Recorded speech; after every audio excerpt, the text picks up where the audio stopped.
Salut tout le monde, j'espère que vous tenez la forme. Donc aujourd'hui on va poursuivre le cyclisme toujours sur la montagne noire. Donc lors de la dernière fois on avait longé un petit peu les petites routes en direction de Cessac et on avait parcouru également les fameuses rigoles jusqu'au Camaz. Et donc aujourd'hui on va parcourir le même chemin mais en sens inverse, c'est-à-dire pas jusqu'au Camaz mais de l'autre côté. Donc pour les débuts le chemin reste le même, hein. Ça consiste à rejoindre directement le lac de Lille. Puis du coup ça suppose de passer par Cessac. Sauf que dans cette vidéo, pour changer un petit peu, je vais vous faire passer par une autre route. On va aller voir ça ensemble. Alors, je sais pas si vous connaissez le village, alors peut-être de nom. Alors c'est un petit village situé en bas de la colline. On va aller voir ça ensemble. Là en l'occurrence on a une belle descente sur la route. Calculez bien le taux de descente que vous faites à vélo. Des fois c'est assez monumental. Là on y arrive droitement. Voilà à quoi ça ressemble, petite vue. Donc Seine-Monestier c'est un petit village assez charmant. Des fois on peut y voir des expositions associatives. Donc voilà. Donc on va remonter par ici, également une aire de jeu sur la droite. Voilà, donc c'est aussi là que la véritable ascension va commencer. Donc c'est parti pour chevaucher la colline. Ah oui, pensez également à bien boire et à vous hydrater. Sur ce, moi le premier.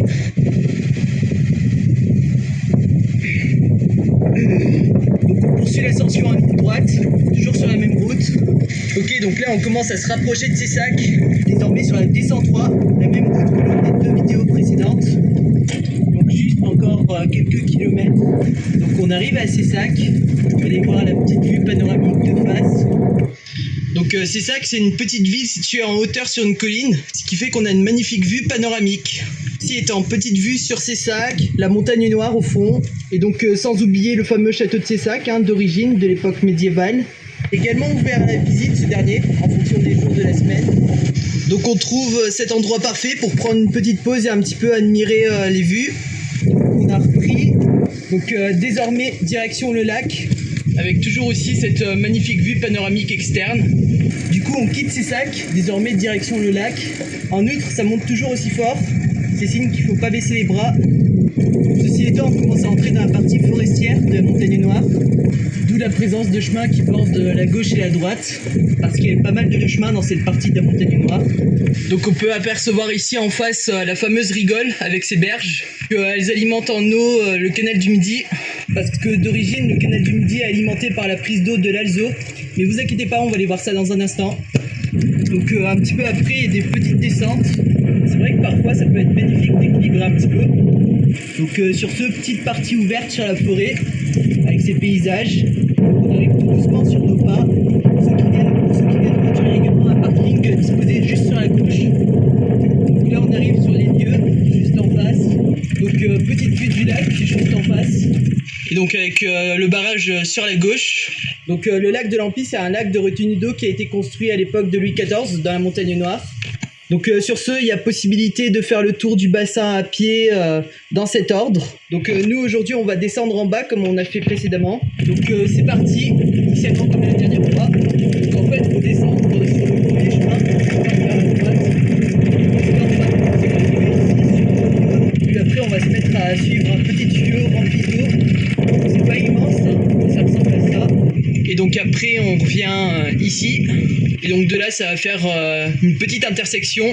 Sauf que cette fois-ci c'est direction la prise d'Alzot. Parce que lors de la vidéo précédente on avait fait direction Camaz. Donc cette fois-ci direction la prise d'Alzot.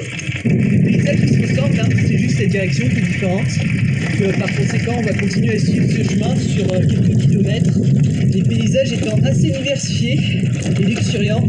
Donc ici également ça fait une vue assez vertigineuse. Donc là après on vient ici. En fait c'était littéralement là où on était tout à l'heure. Parce que exactement tout à l'heure j'avais pointé du doigt la rigole ici. On va reprendre la route juste ici.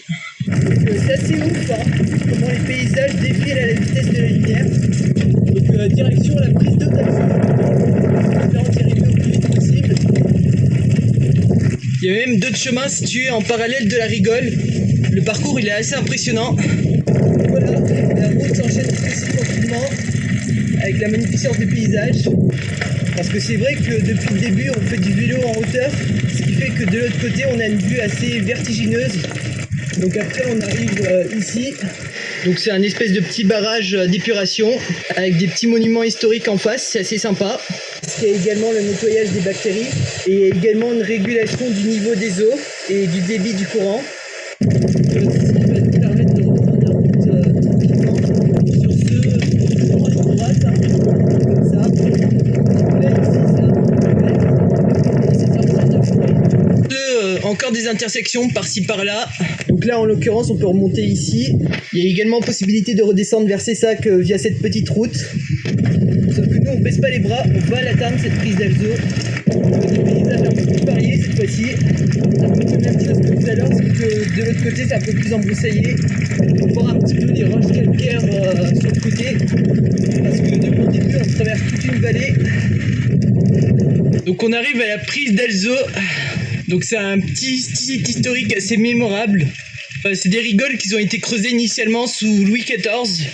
Donc ceci étant, il y a beaucoup de tourisme, il y a beaucoup de cyclistes qui viennent en vélo ici et découvrir les lieux. Donc en fait ça date de l'époque de Pierre-Paul Riquet et de Louis XIV, donc c'est 1665. En fait c'est Pierre-Paul Riquet qui a eu l'ingéniosité de capter les eaux de la Montagne Noire pour les ramener dans son canal. Mais bon ça c'est encore une autre histoire. Parce que ça c'est le canal du Midi qui permettait auparavant de relier la navigation de Toulouse jusque Sète. Sinon la prise d'Alzo c'est bien ici. Ils ont capté ces eaux via des rigoles sur plusieurs kilomètres. Donc on va remonter ici pour avoir une petite vue d'ensemble. Donc on va suivre cette route, on va voir où on va atterrir. Donc c'est vrai que ça fait quand même une sacrée aventure. Donc petite descente en direct. Et donc juste après on arrive ici. Donc on va commencer à redescendre. Là on redescend tout doucement et ça va faire quand même des vues panoramiques au bout d'un moment. Mais avant on va aller quand même faire un petit tour vers Fontier et Cabardès pour voir un petit peu. Donc c'est des petits villages recensés vers le sommet de la Montagne Noire. Ça monte et ça descend, en l'occurrence c'est assez irrégulier. On arrive sur les lieux. Alors j'avais personnellement le souvenir d'être venu ici au cours d'un vide-grenier. Donc c'était ici, c'était juste en face de la mairie. Il y a également des aires de jeu de ce côté. C'est ici pour redescendre. Voilà, donc forcément quand ça descend ça va plus vite.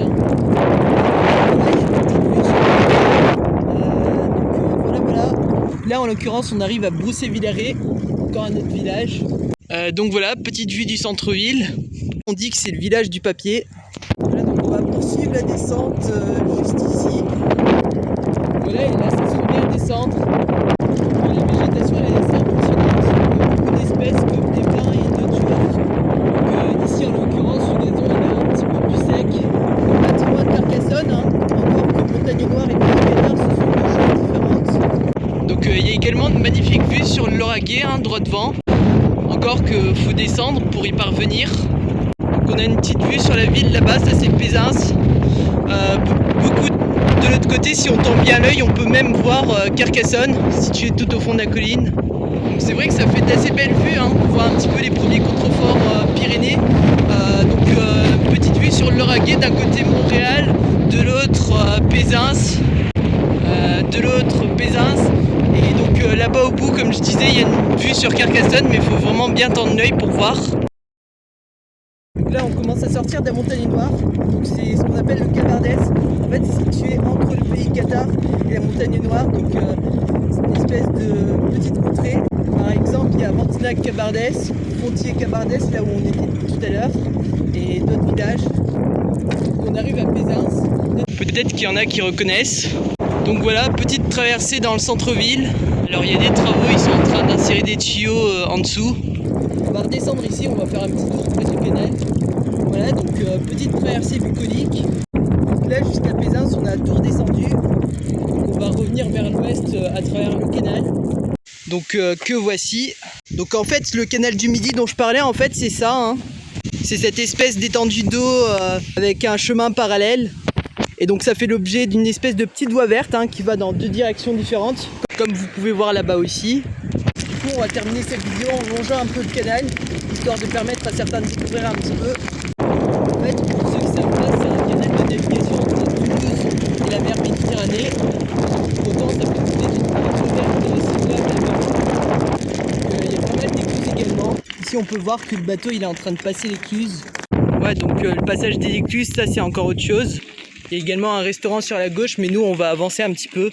Alors c'est pas que je veux skip, mais c'est aussi une question du fait que je sois pressé par le temps.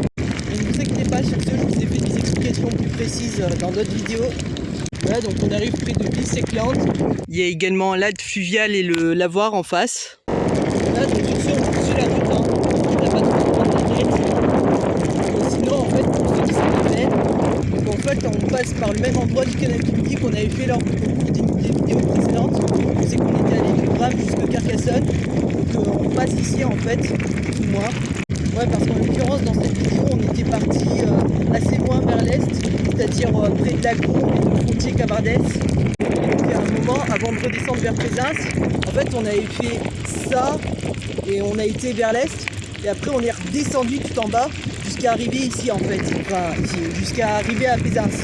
Et à un moment, après Pézins, pour revenir au point de départ, du coup, ça suppose de revenir vers l'ouest. Et donc, une idée, ça peut être de longer le canal du Midi pour retourner près de Bram et après revenir au point de départ. Après, le fait de passer par le canal du Midi pour le retour, c'est une idée, hein, parce qu'il y a 36 000 façons de faire les choses. Et donc, voilà. Nous, en l'occurrence, dans cette vidéo, on revient vers Bram. Donc voilà, donc encore ici, en l'occurrence, notre écluse, parce que sur le canal lui-même, il y a pas mal d'écluses. Donc ça, c'est les écluses. Alors des écluses sur le canal du Midi, on peut en avoir de plus ou moins grande taille. Grosso modo, en fait, elles sont faites en fonction du dénivelé qu'il faut franchir, ce qui fait qu'il peut y en avoir de plus ou moins grande taille. Après, c'est des choses que j'ai évoquées à plusieurs reprises sur la chaîne. Encore que le canal du Midi et la montagne Noire, ce sont par principe deux choses différentes. Mais il y a quand même des similitudes, parce que les rigoles, en fait, qu'on avait longées tout à l'heure, elles alimentaient en eau le canal du Midi. Ensuite, la rigole, elle prend la direction vers les Camals. Et après, ça part jusque Saint-Ferriol, vers Revel. Et donc de Revel jusqu'au canal, il y avait encore une autre rigole qui s'appelait la rigole de la Plaine. Et donc cette rigole, elle commence à Revel. Et elle va se jeter au canal du Midi au niveau de Montferrand, pas très loin de la Haute-Garonne. Donc par ailleurs, ça fait encore l'objet d'une autre voie verte qui va de Revel jusqu'à Montferrand. Et du coup après ça se raccorde au canal du Midi, donc il y a possibilité de faire un détour également en passant par là. Dans une prochaine vidéo, enfin un peu plus tard peut-être, j'essaierai d'aller jusque Revel et en redescendant jusque Montferrand, comme ça fera un petit circuit, du coup transition montagne Noire, canal du Midi, exactement comme ce qu'on a vu aujourd'hui. Et donc voilà, là sinon on arrive à Bram. Il y a également un magnifique port de plaisance sur le côté. C'est Alpe fluviale de Bram, ça s'appelle. Ici. Voilà, donc il y a une petite colline à côté. Ça descend. Ok. Ici aussi, même chose. Donc ceci étant, sur la droite, on a une petite vue panoramique sur Saint-Martin-le-Vieil, sur une colline d'ailleurs. Saint-Martin, j'avais fait au cours d'une des vidéos précédentes, notamment celle où c'est que j'étais allé à Montelieu, puis j'étais remonté vers Cessac. Voilà, donc là on traverse Carlipa jusqu'à en ressortir par la suite. Donc voilà, donc c'est assez impressionnant. Là de place il y a un magnifique coucher de soleil. Donc là aussi, petit sunset droit devant. Donc la petite descente finale. Voilà. Donc là on remonte juste ici. Donc là aussi, donc là voilà, on va conclure.